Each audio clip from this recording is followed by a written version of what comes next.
الله أكبر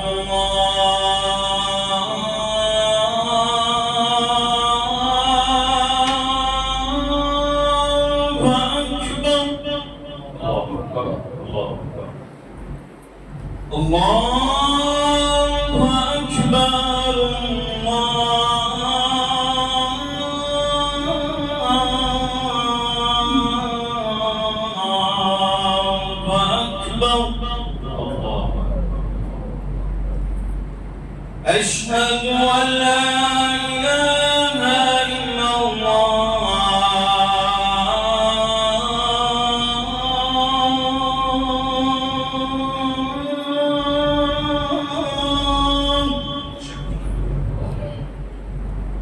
أشهد أن لا إله إلا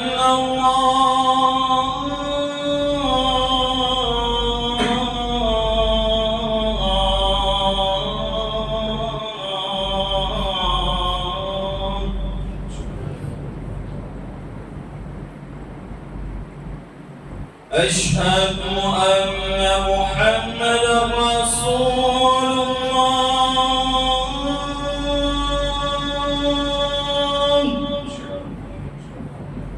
أشهد أن محمدا رسول الله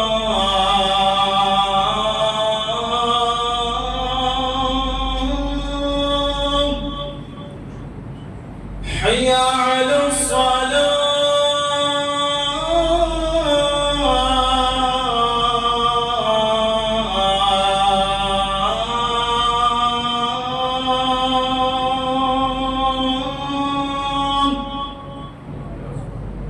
حي على الصلاة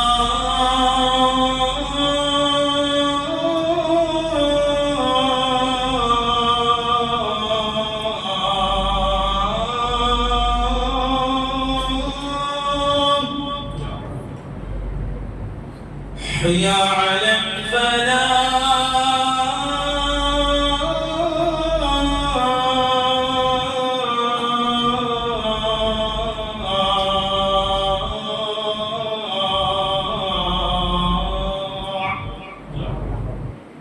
حي على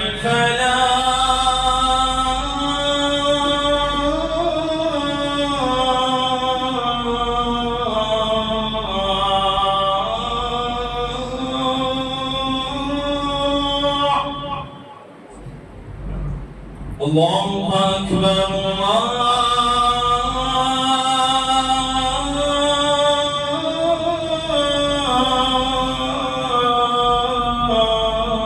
الله أكبر لا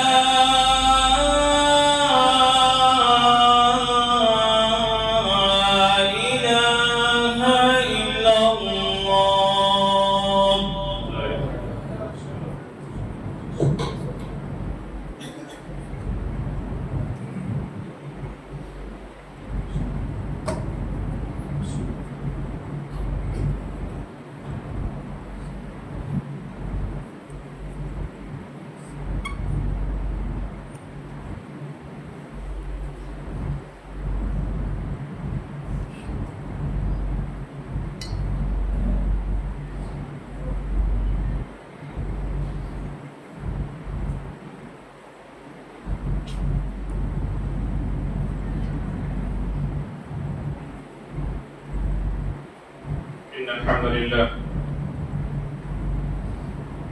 إن الحمد لله نحمده ونستعينه ونستغفره ونعوذ بالله من شرور أنفسنا ومن سيئات أعمالنا من يهده الله فلا مضل له ومن يضلل فلا هادي له وأشهد أن لا إله إلا الله وحده لا شريك له وأشهد أن محمدا عبده ورسوله أعوذ بالله السميع العليم من الشيطان الرجيم يا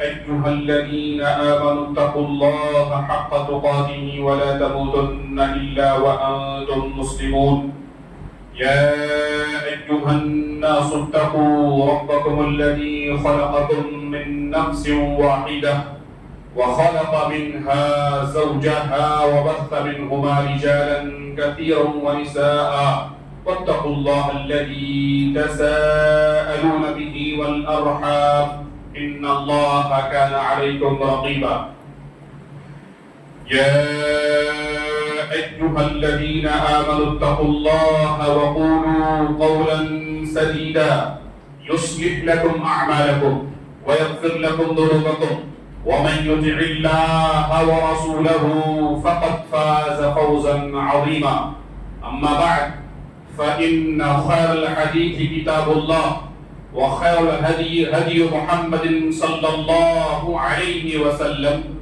وشر الأمور محدثاتها وكل محدثة بدعة وكل بدعة ضلالة وكل ضلالة في النار أعوذ بالله السميع العليم من الشيطان الرجيم بسم الله الرحمن الرحيم واتل عليهم نبأ ابني آدم بالحق إذ قربا قربانا فتقبل من أحدهما ولم يتقبل من الآخر قال لأقتلنك قال إنما يتقبل الله من المتقين وقال تعالى في مقام آخر بسم الله الرحمن الرحيم ولكل أمة جعلنا منسكا ليذكروا اسم الله على ما رزقهم من بهيمة الأنعام فإلهكم إله واحد فله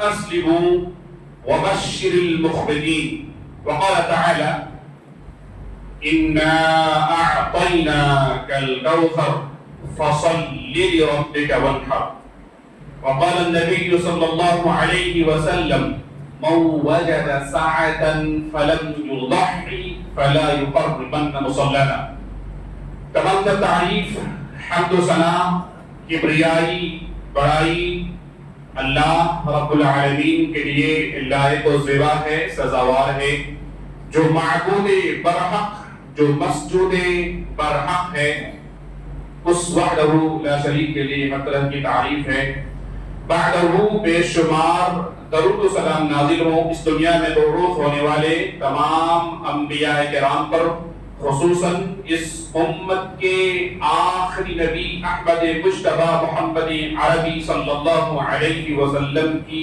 ذات گرامی پر اللہم صلی وسلم بارک علیہ حاضرین محترم بزرگوں نوجوان ساتھیوں معزز خواتین اسلام میں نے قرآن کریم کی مختلف مقامات سے چند آیتیں آپ کے سامنے پڑھی ہے اور نبی اکرم صلی اللہ علیہ وسلم کی ایک حدیث آپ کے سامنے پڑھی ہے آیات اور احادیث کی روشنی میں ہم نے جس موضوع کا انتخاب کیا ہے وہ ہے قربانی کے تعلق سے چند اہم مسائل قربانی کے چند اہم مسائل حاضرین ہم اور آپ اس بات سے بخوبی ہمیں اور آپ کو واقف ہونا چاہیے کہ ہم اور آپ کل جس عمل کو انجام دیں گے جو عمل کل کے دن سب سے بہترین عمل ہے سب سے افضل عمل ہے اس عمل کو ہم اور آپ قربانی کے نام سے جانتے ہیں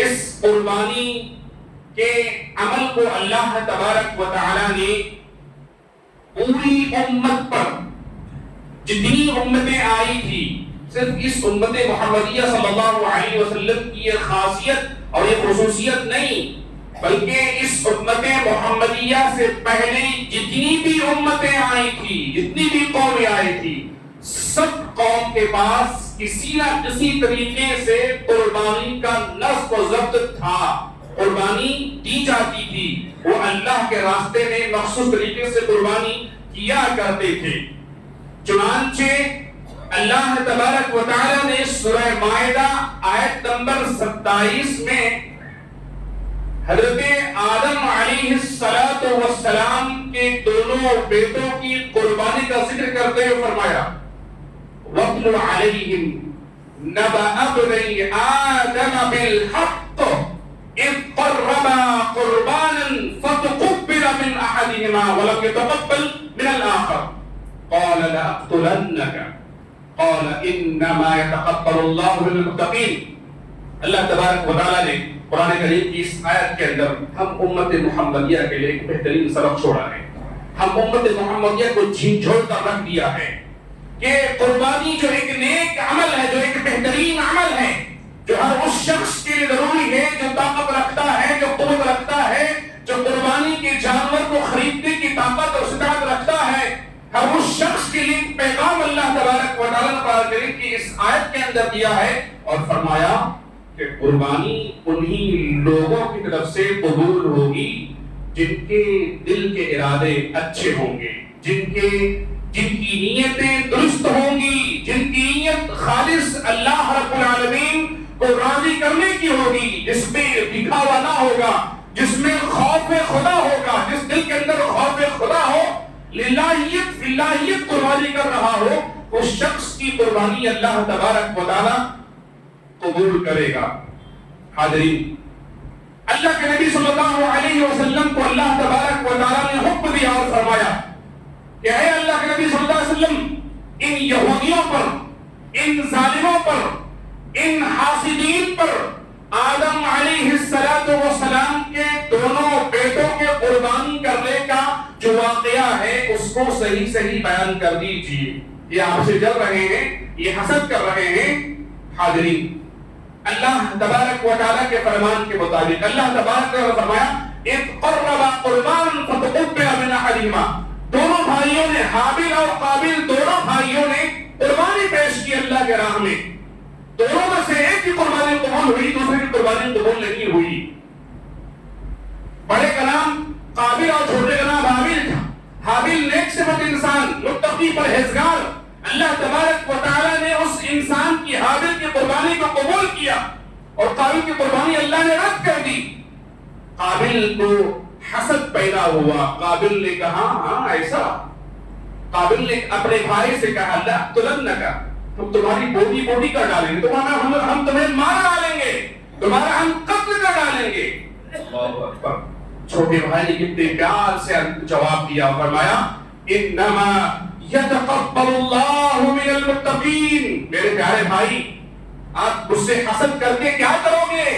ایک ایسا عمل ہے جس عمل میں اگر ریاکاری ہو، جس عمل میں اگر دکھاوا مقصود ہو، جس عمل میں لوگوں کو جتلانا مقصود ہو، اس عمل کو اللہ تبارک و تعالیٰ قبول نہیں کرے گا، اللہ رد کر دے گا. اللہ متقیوں کے عمل کو قبول کرتا ہے. انما یتقبل اللہ من المتقین. حاضرین، ہمارے اور آپ کے لیے اس میں بڑی نصیحت ہے. ہم اور آپ قربانی کے جانور کو خریدتے ہیں، گاؤں گاؤں، بستی بستی، محلہ محلہ، گلی گلی لے کر کے کھلاتے ہیں بچوں کو دے کر کے. یہ ایک ریاکاری ایسا عمل ہے، اس سے ہمیں پرہیز کرنا چاہیے، اس سے ہمیں پرہیز کرنا چاہیے. ہم اپنے جانور کو اپنے ساتھ میں فوٹو کھنچوا کر اسٹیٹس میں، فیس بک میں، واٹس ایپ میں ڈالے پھرتے ہیں. یہ ایک ریاکاری والا عمل ہے، اس سے ہمیں بچنا ہے. یہ ریاکاری ہے، کہیں ہمارے اس عمل سے اللہ تبارک و تعالی ہم نے جو سال بھر سوچ کے رکھا تھا ایک نیک کام کرنے کا، ہمارے ایک چھوٹی سی غلطی وجہ سے ہمارا وہ نیک کام کہیں برباد نہ ہو جائے. اللہ تبارک و تعالی نے قرآن کریم کی دوسری آیت میں فرمایا لَن يَنَالَ اللَّهَ لُحُومُهَا وَلَا دِمَاؤُهَا وَلَكِنْ يَنَالُهُ التَّقْوَىٰ. اس آیت کے اندر بھی اللہ تبارک و تعالی نے قرآن کریم کی اس آیت میں بھی یہی بات فرمائی ہے کہ ہمارا تقوی اللہ تبارک و تعالی کے پاس قبول ہوتا ہے. ریاکاری، دکھاوا، لوگوں پر جتلانا، لوگوں کو بتلانا کہ ہم نے اتنی قربانی کی، ہم نے اتنے بڑے بڑے جانور تباہ کر دیے اللہ کے راستے میں، یہ چیز اللہ تبارک و تعالی کے پاس قابل قبول نہیں ہے، قابل قبول نہیں ہے. حاضرین، میں نے ایک بات کہی تھی کہ قربانی کا عمل ہر امت کے لیے تھا. چنانچہ اللہ تبارک و تعالی نے سورہ حج آیت نمبر 34 فرمایا وَلِكُلِّ أُمَّةٍ جَعَلْنَا مَنْسَكًا لِيَذْكُرُوا اسْمَ اللَّهِ عَلَى مَا رَزَقَهُم مِّن بَهِيمَةِ الْأَنْعَامِ. کہ ہم نے ہر امت کے لیے قربانی مقرر کر دی تھی. کیوں؟ تاکہ وہ جو اللہ تبارک و تعالی نے اپنے فضل و احسان سے اس بندے کو اللہ نے جانور اور چوپائے نصیب کیے تھے، اس پر اللہ تبارک و تعالی ذکر و اذکار کریں اس کے اوپر. آگے فرمایا متربع کرتے ہوئے فَإِلَٰهُكُمْ إِلَٰهٌ وَاحِدٌ فَإِلَٰهُكُمْ إِلَٰهٌ وَاحِدٌ. لوگوں سنو، ریاکاری اگر تھوڑی بھی آ جائے نا ہمارا نیک عمل برباد ہو جائے گا. اللہ نے کہا فَإِلَٰهُكُمْ إِلَٰهٌ وَاحِدٌ، تمہارا معبود برحق جو ہے وہ ایک ہی ہے، اسی اللہ سے تمہیں قربانی کرنی ہے. اگر ذرہ برابر شائبہ بھی آ جائے لوگوں کو دکھلانے کا، لوگوں کو جتلانے کا، اللہ اکبر، اتنا نیک عمل ہمارا برباد ہو جائے گا. اللہ نے آگاہ کر دیا فَإِلَٰهُكُمْ إِلَٰهٌ وَاحِدٌ. سن لو، تم جو قربانی کر رہے ہو اس قربانی پر صرف اور صرف اللہ ہی کا نام لینا، نیت میں صرف کھوٹ نہیں پیدا کرنے کا، ریاکاری دکھلاوا مقصود نہیں رہنے کا. اللہ نے کہا تمہارا معبود برحق جو ہے وہ ایک ہی ہے، اسی اللہ، ایک اللہ کے لیے تم قربانی کرو. آگے اللہ نے فرمایا فَلَهُ أَسْلِمُوا. اللہ اکبر، فَلَهُ أَسْلِمُوا، تم اسی رب کے لیے اپنے آپ کو تابع کر دو، اپنے وجود کو اسی رب کے لیے تسلیم خم کر دو. اللہ اکبر، اسی رب کے لیے، اسی معبود برحق کے لیے اپنے آپ کو اس طرح تسلیم کر دو، اپنے آپ کا اپنے وجود کو اس طرح تسلیم خم کر دو. حاضرین، اتنی خطرناک بات ہے کہ اگر ذرہ برابر بھی ہمارے اس نیک عمل میں ریاکاری کا شائبہ آ جائے، اگر تھوڑی بھی دکھلاوا آ جائے تو ہمارا یہ عمل برباد ہو جائے گا. اللہ تبارک و تعالی نے آگے فرمایا وَبَشِّرِ الْمُخْبِتِينَ وَبَشِّرِ الْمُخْبِتِينَ، عاجزی انکساری کرنے والوں کو، اللہ کے ذکر و اذکار کرنے والے جو بھی اللہ کے بندے ہیں، جو مطیع و فرمانبردار ہیں، جو خشوع و خضوع سے متصف ہیں، اے اللہ کے نبی صلی اللہ علیہ وسلم آپ انہیں خوشخبری سنا دیجئے، آپ انہیں خوشخبری سنائیے، آپ انہیں خوشخبری سنائیے. حاضرین، قربانی کا یہ عمل بہت ہی بہترین، بہت ہی افضل عمل ہے جو ہم اور آپ کل کے دن انشاءاللہ ثم انشاءاللہ انجام دیں گے اپنی حیثیت کے مطابق. حاضرین، قربانی کے لیے چند باتیں جو ضروری ہیں ہمارے اور آپ کے لیے، ان باتوں کو ہم اور آپ جان لیں. قربانی کے عمل کو انجام دینے سے پہلے وہ ہمارے لیے بہت ہی بہتر ہوگا. چند باتوں میں سے پہلی بات کہ قربانی بہیمۃ الانعام سے ہونا ضروری ہے. بہیمۃ الانعام سے ہونا ضروری ہے، جو چوپائے ہیں، چار پائے جانور جس کا تذکرہ قرآن و حدیث میں موجود ہے، ان جانوروں میں سے ہونا ضروری ہے. جیسے بیل کے قبیل سے جو بھی جانور ہے، بیل گائے، بھینس، بیل گائے اور بکری، بکرا، مینڈھا وغیرہ. رکھی بات ایک لفظ میں نے کہا بھینس. بھینس کے تعلق سے علماء کرام کا بہت بڑا اختلاف ہے. محدثین بلکہ اہل لغات نے بھینس کو بیل کے قبیل سے، گائے کے قبیل سے شمار کیا ہے، گائے کے قبیل سے شمار کیا ہے. اور بہت سارے علماء کرام نے جواز کا فتویٰ دیا ہے. دیکھیے دو باتیں بیان کروں گا، ایک سنت افضل اور ایک جواز. جن لوگوں نے بھی کہا کہ بھینس کی قربانی کر سکتے ہیں، ان لوگوں نے کہا کہ صرف یہ جائز ہے، اگر مجبوری کی صورت ہے تو جائز ہے، جواز کیا تک ہے. لیکن افضل اور سنت، بھینس بالکل بھی افضل اور سنت نہیں ہے. سنت وہی جانور ہے جو نبی کریم صلی اللہ علیہ وسلم کے زمانے میں جن جانوروں کی قربانی کی جاتی تھی، ان جانوروں کی قربانی افضل ہے اور سنت ہے. بہت سارے علماء کرام نے بھینس کی قربانی کو جائز قرار نہیں دیا ہے. اور ایک بات یہ واضح کر لوں، ائمہ اربعہ میں سے ائمہ ثلاثہ جواز کے قائل ہیں. امام شافعی رحمہ جواز کے قائل نہیں ہیں. ہمارے علماء اہل حدیث سلف و خلف میں ایک بڑی تعداد بھینس کی قربانی کے جواز کے قائل ہیں اور ایک بڑی تعداد بھینس کی قربانی کے جواز کے قائل نہیں ہے. البتہ جنہوں نے جائز کہا ہے وہ کہا کہ جائز جواز کے حد تک ٹھیک ہے، مگر سنت نہیں ہے، وہ سنت نہیں ہے. اس لیے اس کے علاوہ دیگر جو جانور ہیں ہمارے پاس میسر جو سنت کے قبیل سے ہیں اسے ہم انجام دے بہت ہی بہتر ہے. تو بہیمۃ الانعام ایک پہلی شرط ہے. دوسری شرط قربانی کے جانور کے لیے وہ سن محدود کا ہونا ہے، یعنی ایسا جانور جو داتا ہو جس کا سال مکمل ہو جائے. اس تعلق سے اللہ کے نبی صلی اللہ علیہ وسلم کی حدیث ہے لا تذبحوا الا مسنہ الا ان تعصر علیکم فتذبحوا جزعة من الضأن. حاضرین اللہ کے نبی صلی اللہ علیہ وسلم فرمایا کہ تم صرف اور صرف دانتا ہوا جانور ذبح کرو، دانتا جانور ذبح کرو. حاضرین اللہ کے نبی صلی اللہ علیہ وسلم کی اس حدیث کی وضاحت اور تشریح کرتے ہوئے محدثین نے جو باتیں بیان کی ہے کہ جو بکرا بکری ہے جب 1 سال مکمل کر لیتا ہے اور جب وہ دوسرے سال میں داخل ہو جاتا ہے تو وہ دانت والا ہو جاتا ہے، دانت والا ہو جاتا ہے. اور بھائی بھائی کی بات اللہ کے نبی صلی اللہ علیہ وسلم کی اس حدیث کو وضاحت کرتے فرمایا کہ اگر وہ 2 سال مکمل کر کے تیسرے سال میں داخل ہو جائے تو اس وقت تک اس جانور کو دانت آ جاتا ہے. اونٹ پہلے کہ 5 سال مکمل ہو جائے، جب 6ویں سال میں داخل ہو جائے تو اونٹ کو دانت آ جاتا ہے، اونٹ کو دانت آ جاتا ہے.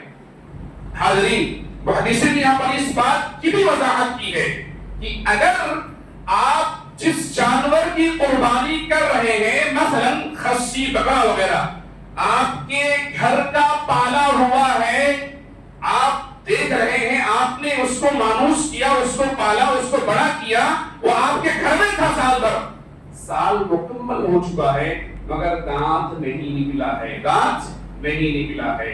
اس کے تعلق سے کیا ہے کیا کر سکتے ہیں؟ آپ کو یقین ہے کہ آپ کے گھر کا ہی ہے اور آپ نے اس کو سال بھر آپ نے اپنے گھر میں پال کر کے بڑا کیا ہے، اس کو سال مکمل ہو چکا ہے، سال مکمل ہو چکا ہے تو اس کی گنجائش ہے کہ بہتر آپ سارے اختلافات سے بچنے کے لیے کیا کر لیں، آپ گنجائش والی بات کو ہٹا کر کے آپ دیکھیں اپنی آنکھوں سے جانور داتا ہوا ہے تو آپ بلا تکلف لے لیں. اور چند عیوب ہیں جن کو آپ کے لیے دیکھنا عیوب کو آپ کے لیے دیکھنا ضروری ہے. حاضرین العرجاء عیوب بیان کرو جانور کی عیوب بیان کرو. العرجاء البین ضلعها. حاضرین جانور کے اندر لنگڑا پن ہے، لنگڑا پن ظاہر ہو رہا ہے، جانور چل رہا ہے، لنگڑ رہا ہے، کوئی زخم نہیں کر وہ لنگڑ رہا ہے، اسی وجہ سے لنگڑ رہا ہے. ایسی جانور کی قربانی کرنے سے ہمیں بچنا ہے. العراء البین عورها. اندھا پن جانور اندھا ہے، وہ ایک آنکھ سے ہو یا دونوں آنکھ سے ہو، اندھا ہے، محسوس ہو رہا ہے کہ وہ جانور اندھا ہے. اس اندھے جانور کی قربانی کرنے سے ہمیں ہر حال میں بچنی ہے. المریضۃ البین مرضها. بیمار. اب یہ بیماری کی تفصیل بڑی لمبی چوڑی آپ کر سکتے ہیں. کھجلی، خارش ہو گیا ہے بکری کے جلد میں، خارش بڑا نظر آ رہا ہے، واضح انداز نظر آ رہا ہے، خارش زیادہ مقدار میں ہو یا کم مقدار میں ہو، خارش ہے. خارش سے بکرے کے گوشت کے اندر اس کی لذت جو ہوتی ہے وہ کم ہوتی ہے، کم ہو جاتی ہے. اگر جو کچھ بھی وجہ ہو، اگر اس جانور میں کوئی بیماری واضح ہے تو اس بیماری والے جانور سے بھی ہمیں پرہیز کرنا ہے.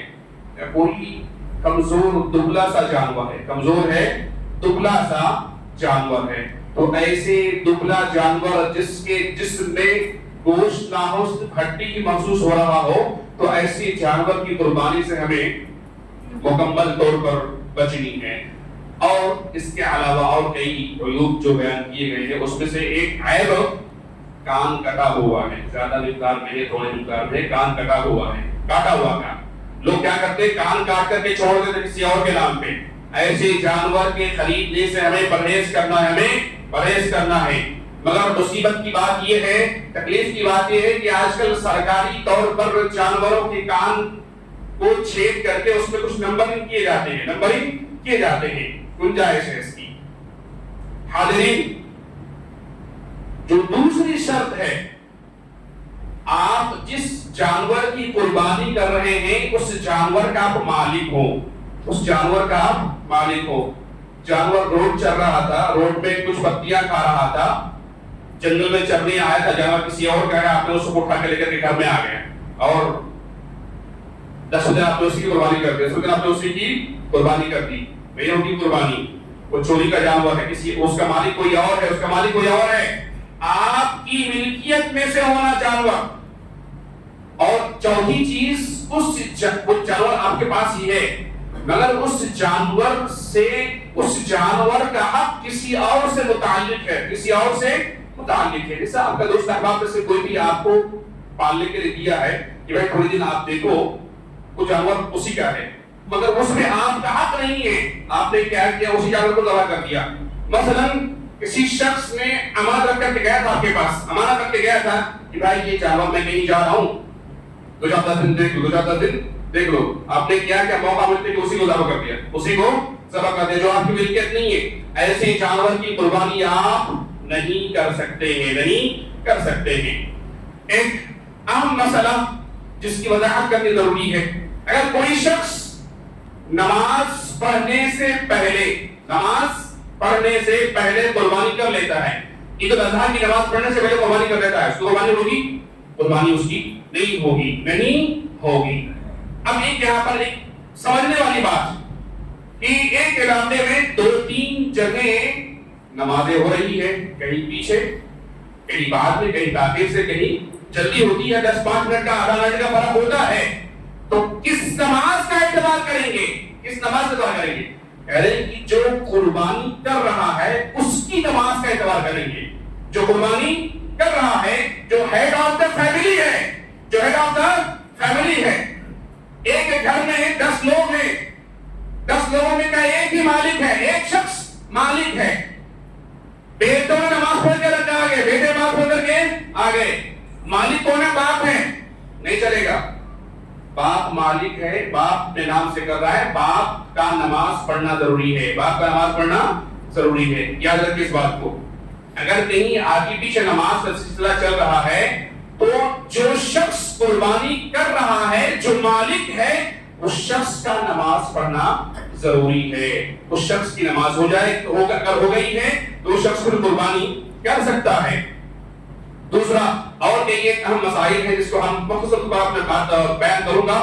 میت کی طرف سے قربانی کرنا، یہ بڑا ہر سال یہ مسئلہ بڑا پیچیدہ رہتا ہے اور ہر سال لوگ بڑے زور و شور سے اس مسئلے کو پوچھتے بھی ہیں. حاضرین، نبی کریم صلی اللہ علیہ وسلم کی زندگی میں بہت سارے لوگوں کا انتقال ہوا. حاضرین، نبی کریم صلی اللہ علیہ وسلم نے میت کی طرف سے قربانی نہیں کی. لیکن میت کی طرف سے قربانی کرنے کی 3 صورتیں ہو سکتی ہے جو محدثین نے، علماء کرام نے بیان کی ہے کہ مرنے والا شخص اپنے بیٹوں کو وصیت کر کے گیا کہ دیکھو میری طرف سے آپ ہر سال قربانی کرنا ہے، تو اس کو تو کرنا ہے، بیٹوں کو ہر سال قربانی آپ کی طرف سے کرنی ہے. وصیت کر کے گیا ہے وہ شخص، مرنے والا شخص وصیت کر کے گیا ہے، اسے کرنی ہے قربانی. دوسری صورت کیا ہے میری طرف سے قربانی کرنے کا؟ دوسری صورت ہیڈ آف دا فیملی نے قربانی کا جانور ذبح کیا. لوگوں نے کہا یہ میری طرف سے اور میرے گھر والوں کی طرف سے، اے اللہ اس قربانی قبول فرما، میری طرف سے اور میرے گھر والوں کی طرف سے قبول فرما لے.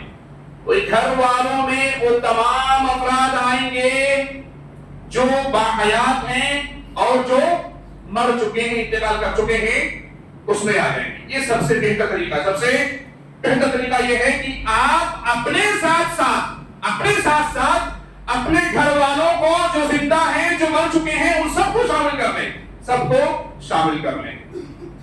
تیسری صورت، اس میں بہت بڑا اختلاف ہے کہ آپ مستقل ایک جانور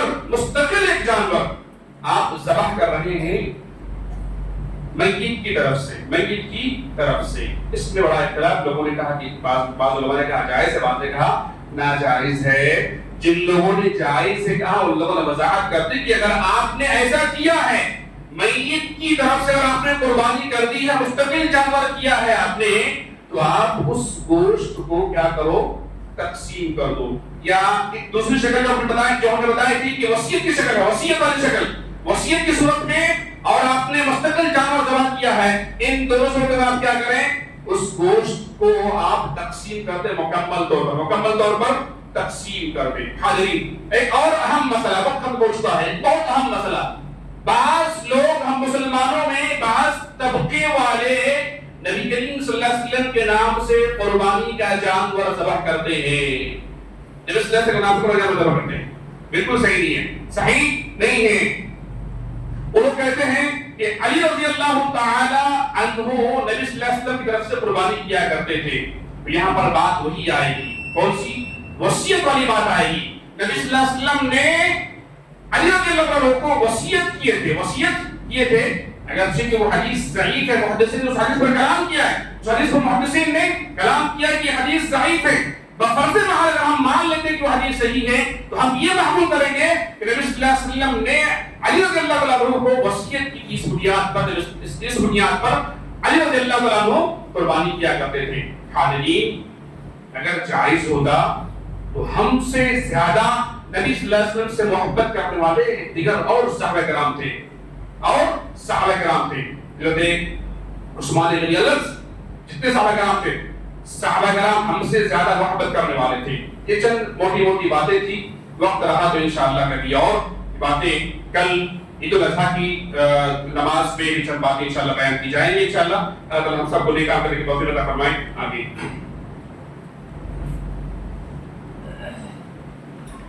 إن الحمد لله نحمده ونستعينه ونستغفره ونعوذ بالله من شرور أنفسنا ومن سيئات أعمالنا. من يهده الله فلا مضل له ومن يضلل فلا هادي له. وأشهد أن لا إله إلا الله وحده لا شريك له وأشهد أن محمدا عبده ورسوله.